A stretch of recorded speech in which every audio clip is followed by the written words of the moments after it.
Bismillahirrahmanirrahim. Alhamdulillahirabbil alamin wassalatu wassalamu ala asyrafil anbiya'i wal mursalin sayyidina Muhammad wa ala alihi washabbihi ajma'in. Subhanaka la ilma lana illa ma 'allamtana innaka antal alimul hakim. Wala haula wala quwwata illa billahil aliyyil azim. Alhamdulillah, kita panjatkan kesyukuran kita kepada Allah SWT di atas anugerah kenikmatannya, maka kita dapat berjumpa pada pagi ini untuk kita masuk kepada topik kita yang keempat, kursus CTU 554. Tajuk kita yang keempat ini ialah pemantapan kesepaduan nasional.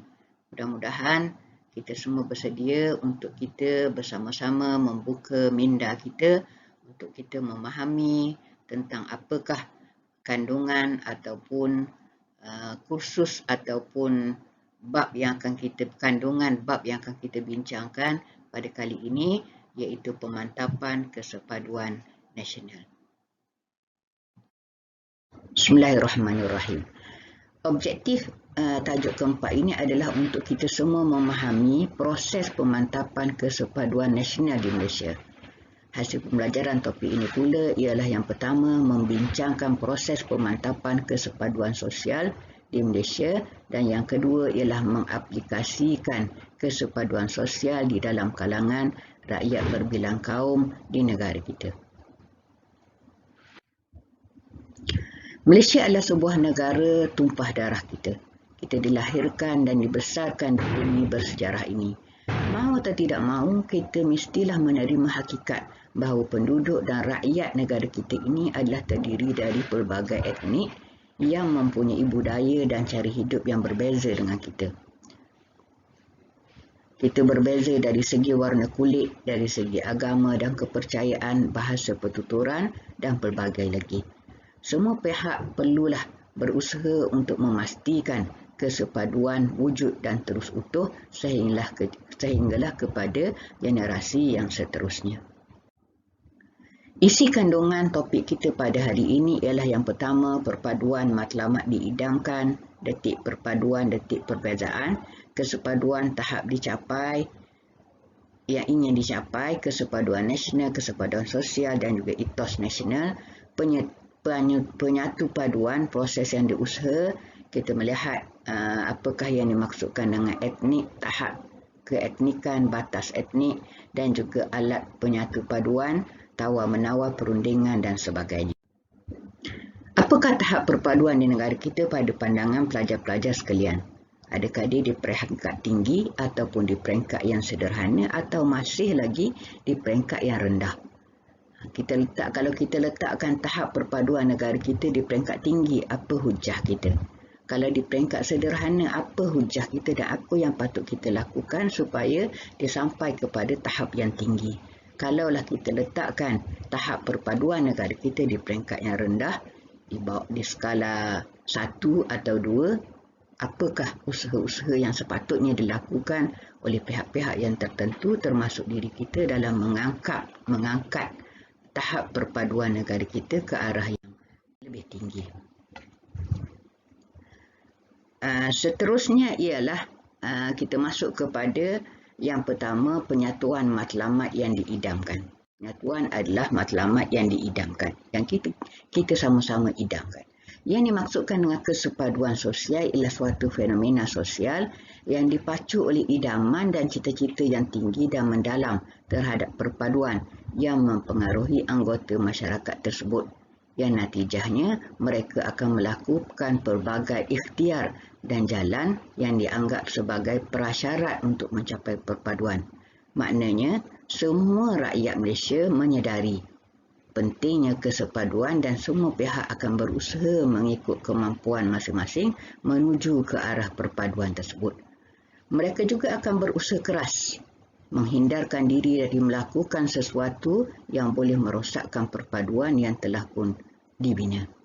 Kesepaduan adalah realiti yang kita hadapi pada masa sekarang, yang kita mengharapkan kepada perpaduan yang wujud di kalangan masyarakat pelbagai etnik di negara kita pada satu hari kelak. Perpaduan adalah matlamat yang sama-sama kita idamkan. Kesepaduan adalah keadaan hubungan antara kaum yang wujud dalam negara kita pada masa ini. Manakala penyatu paduan pula adalah proses penambahbaikan yang sedang nak akan kita lakukan supaya akhirnya kita mencapai perpaduan seperti yang kita sama-sama idamkan. Daripada pengalaman Malaysia menuju kepada perpaduan yang diidamkan, pelbagai pihak di negara kita telah berusaha keras untuk membina kesatuan secara berterusan. Pihak kerajaan, institusi, NGO dan anggota masyarakat telah pun melaksanakan pelbagai usaha dan kaedah untuk memastikan kesatuan yang wujud menjadi bertambah mantap.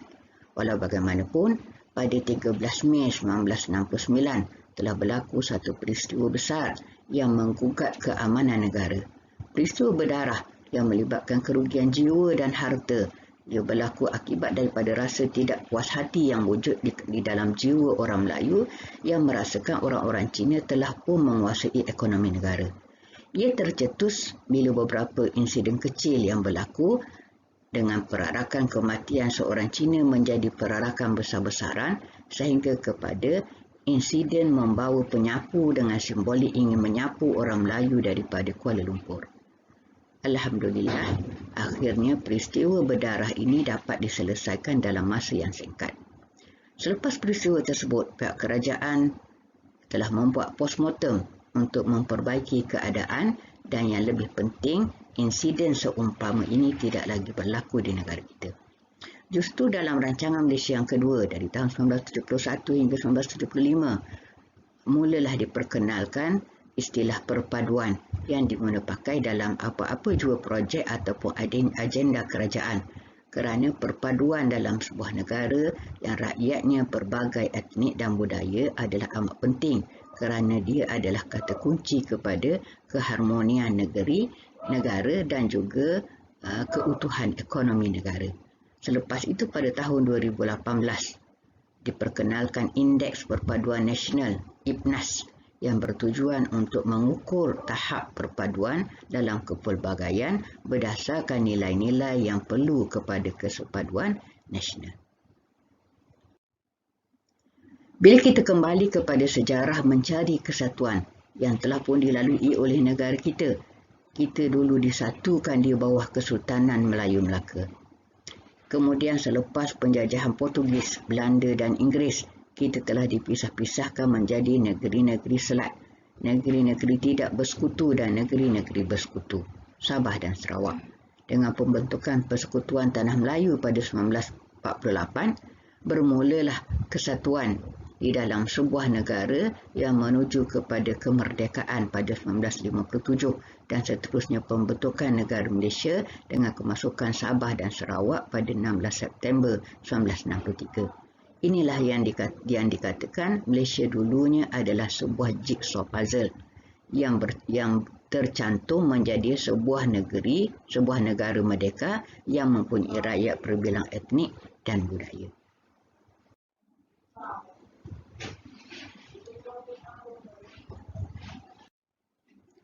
Tapak integrasi telah dibina semenjak awal lagi, iaitu pada tahun 1949 dengan ditubuhkan Communities Liaison Committee CLC yang mengumpulkan pemimpin-pemimpin etnik yang ada ketika itu, Melayu, Cina dan India, dalam satu pertubuhan untuk mencari kesepakatan dan kesatuan di dalam aspek-aspek ekonomi, sosial dan politik. Sebelumnya telah wujud pemufakatan parti politik pada tahun 1946 dan 1952 yang akhirnya membentuk Parti Perikatan di dalam aspek politik yang diwakili oleh UMNO, MCA dan juga MIC. Seterusnya, sebelum daripada kita diberikan kemerdekaan oleh British, telah dibubar satu perlembagaan persekutuan oleh Suruhanjaya Red yang meletakkan kontrak sosial sebagai asas kepada perlembagaan tersebut. Ia merupakan satu perlembagaan yang tidak tertulis, tetapi difahami dan diterima oleh semua kaum ketika itu.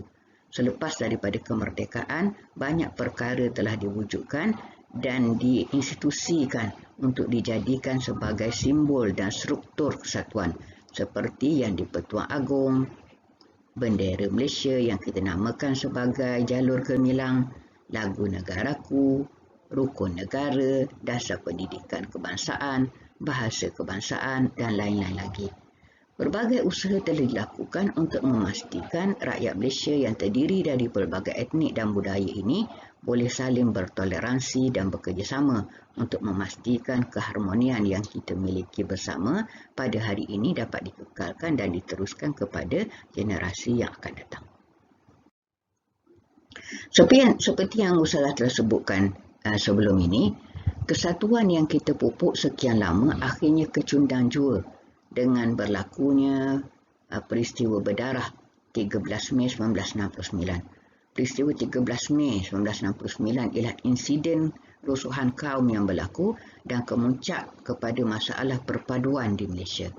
Tragedi ini telah meragut banyak nyawa dan harta benda dan mempunyai kaitan yang rapat dengan pilihan raya umum 10 Mei 1969. Ia merupakan satu titik hitam dalam sejarah hubungan antara kaum di negara kita.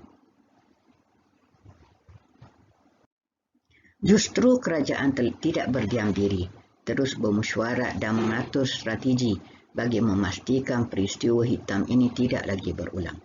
Di dalam rancangan Malaysia kedua, di bawah strategi pembangunan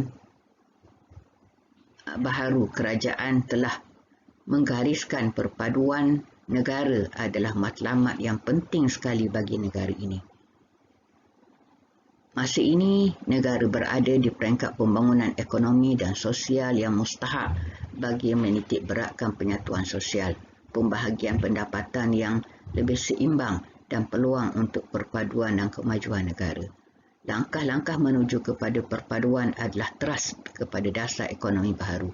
Jelas daripada catatan yang terdapat dalam buku Rancangan Malaysia Kedua 1971 hingga 1975 ini, matlamat utama kepada Rancangan Malaysia Kedua ini ialah perpaduan negara dan juga perpaduan masyarakat yang berbilang kaum di negara kita. Subtopik yang kedua pula ialah kesepaduan, satu tahap yang telah pun kita capai.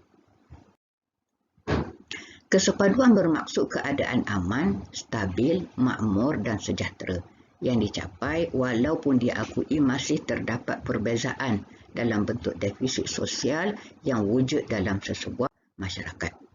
Kita dapat melihat detik-detik kesepaduan dan detik-detik perbezaan yang berlaku dalam masyarakat Malaysia.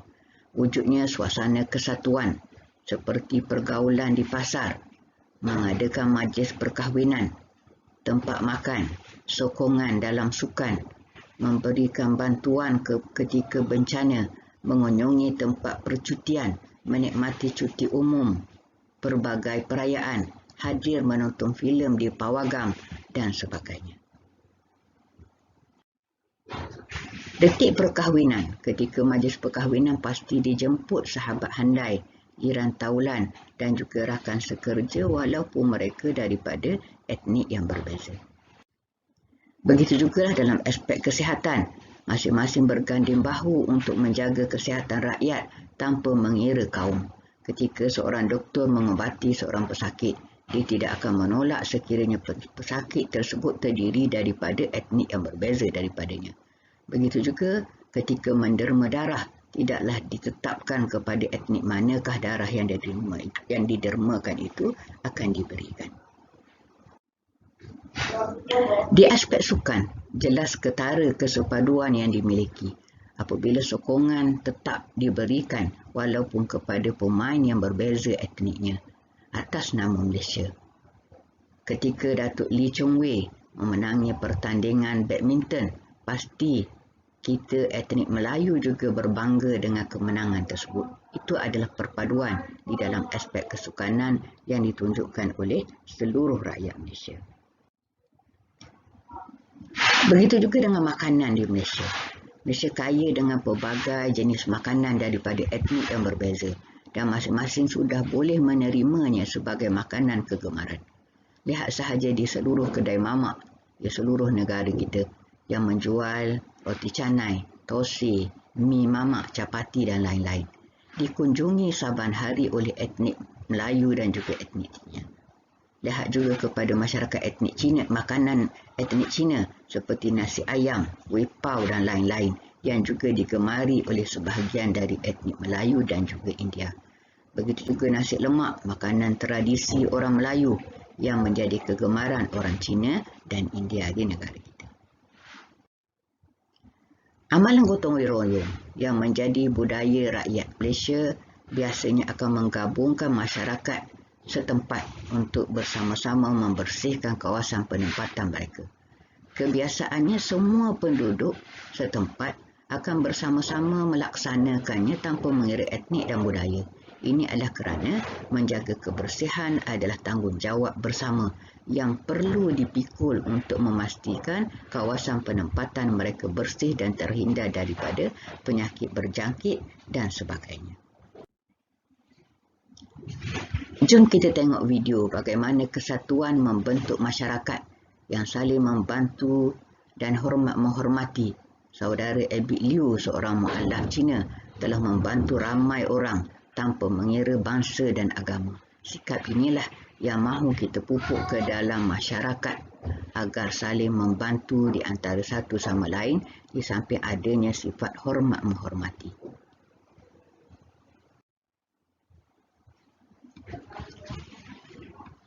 Oh, tak boleh link, sorry. Okay, nanti boleh link sendiri, tengok sendiri daripada YouTube, daripada link yang Ustazah dah bagi. Daripada perspektif yang lebih besar pula, kita juga akan dapat melihat kesepaduan sosial dalam aspek bahasa, di mana di dalam perlembagaan dicatatkan bahawa bahasa Melayu adalah bahasa kebangsaan. Ini termaktub dalam perkara 152 Perlembagaan Persekutuan yang menjelaskan bahawa bahasa Melayu yang dikenali juga sebagai bahasa Malaysia adalah bahasa rasmi yang kita tidak boleh pertikaikan fungsi dan peranannya sebagai bahasa kebangsaan.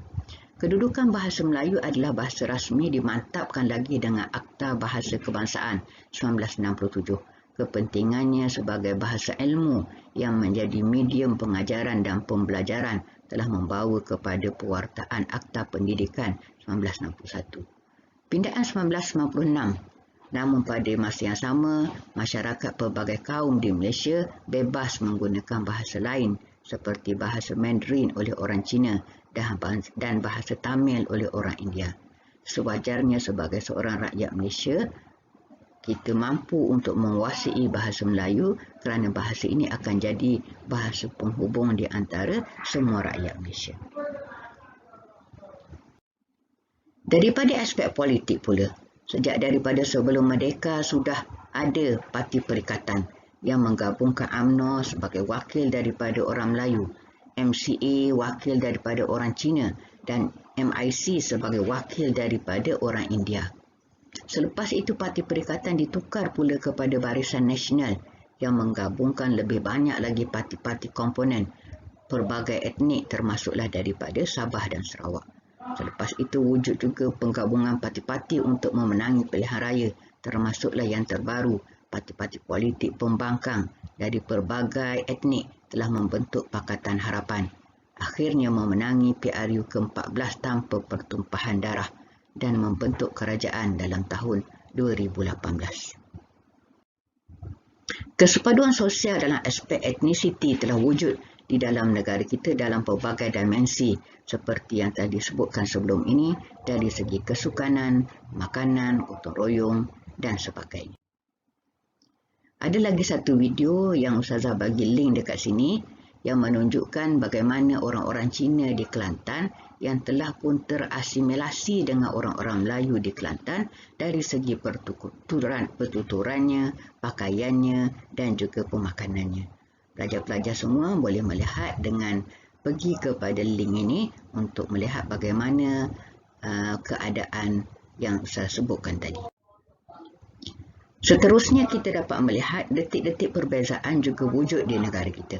Rakyat Malaysia yang menganut pelbagai agama dan kepercayaan bebas untuk beribadat dan mengamalkan agama dan ibadat serta perayaan kepercayaan mengikut kepercayaan masing-masing. sesuai dengan perkara 11 dalam kurungan 1 yang menyebutkan bahawa tiap-tiap orang berhak menganuti dan mengamalkan agamanya dengan bebas di negara ini.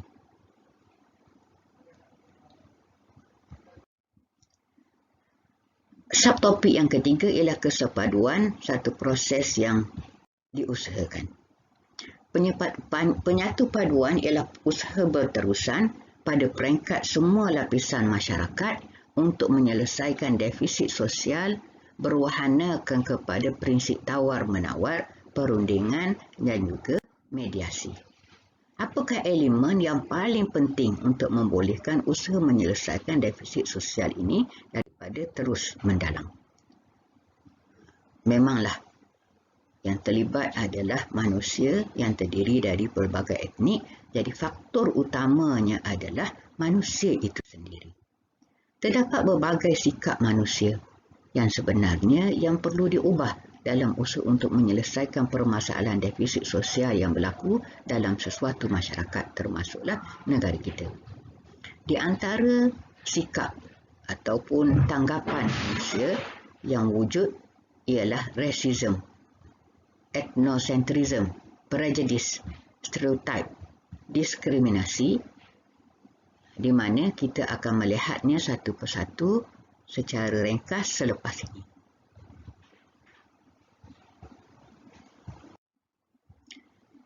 Racism ialah pemikiran atau kepercayaan negatif oleh sesuatu kelompok sosial terhadap sesuatu kelompok lain berdasarkan ciri-ciri fizikal atau ras semata-mata. Ini berlaku di Afrika Selatan yang mengamalkan dasar apartheid yang menganggap orang kulit hitam sebagai hina. Rasisme ini ditolak di kebanyakan tempat dan negara, tetapi masih ada lagi pihak yang memperjuangkannya atas sebab tertentu. Kadang-kadang ia berlaku secara tidak disedari. Ethnocentrism pula ialah kepercayaan atau rasa bangga di kalangan anggota sesebuah etnik bahawa budaya dan etnik mereka jauh lebih baik dan hebat daripada kelompok lain. Ia mempunyai kaitan yang rapat dengan rasisme. Walau bagaimanapun, kadang-kadang dia memang wujud di setengah-setengah tempat dan keadaan. Tetapi keadaan ini tidak boleh dibiarkan berleluasa kerana dia akan membawa kepada diskriminasi kepada golongan-golongan yang tertentu.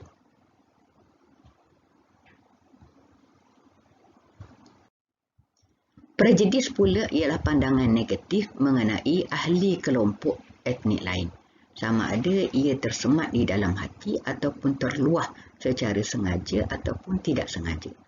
Prejudis ini biasanya tidak berasaskan maklumat yang jelas, tepat dan mencukupi. Ia disebarkan dari satu generasi ke satu generasi yang lain. Ia juga mudah dilihat bila berlaku persaingan dari aspek politik, ekonomi, sosial dan lain-lain. Di sebelah ini pula adalah prejudis gender yang biasa berlaku. Dikatakan seorang laki-laki mestilah seorang yang kuat, manakala perempuan pula dikatakan lemah. Lelaki dikatakan tidak boleh menangis, sementara perempuan pula adalah pemandu, dikatakan sebagai pemandu yang selalu melakukan kesalahan lalu lintas. Sedangkan hakikat sebenarnya tidaklah sebegitu rupa. Ada perempuan yang lebih kuat dan tabah berbanding lelaki dan tidak menjadi kesalahan kepada kaum lelaki untuk menangis di dalam keadaan-keadaan tertentu. Stereotip pula ialah kenyataan umum yang negatif ataupun positif terhadap sesuatu kumpulan etnik. Gambaran yang berlebih-lebih tentang sesuatu perlakuan yang baik atau buruk yang ditujukan kepada kumpulan etnik yang lain. Contohnya, dikatakan orang Melayu tidak rajin. Orang Cina dikatakan pula tidak selalu bercakap benar. Fahaman stereotip akan menimbulkan perasaan negatif dalam masyarakat, akan membatalkan interaksi antara mereka, membataskan interaksi antara mereka dan mengapi-apikan semangat perkauman yang boleh menuju kepada musnahnya sesuatu kesepaduan. Kesemua sikap dan pemahaman-pemahaman itu boleh melahirkan diskriminasi, yang mana pandangan pemikiran negatif terhadap kelompok etnik yang lain yang mempengaruhi pula perilakunya, mengakibatkan berlakunya kezaliman, penindasan, ketidakadilan kepada etnik lain. Kesimpulan daripada topik kita pada hari ini ialah negara kita Malaysia telah melalui proses pemantapan kesepaduan sosial yang panjang. Semenjak daripada sebelum merdeka sehinggalah kita merdeka pada tahun 1957, kemudian pembentukan Malaysia pada 1963 sehinggalah sekarang. Kita tidak akan berhenti daripada meneruskan proses ini demi kelangsungan keharmonian negara yang kita cintai. Yang kedua, pelbagai usaha telah pun dilaksanakan oleh semua pihak bagi mencapai kesepaduan sosial dalam kalangan masyarakat pelbagai etnik di negara kita. Yang ketiga, kepentingan sosial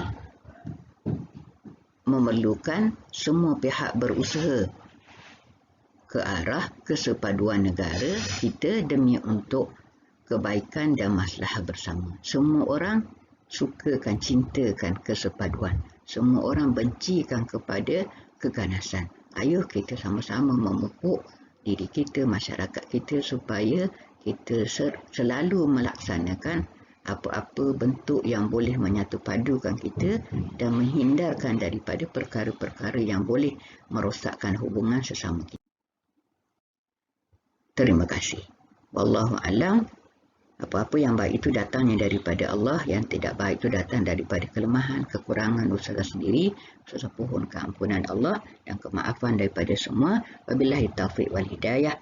Assalamualaikum warahmatullahi wabarakatuh.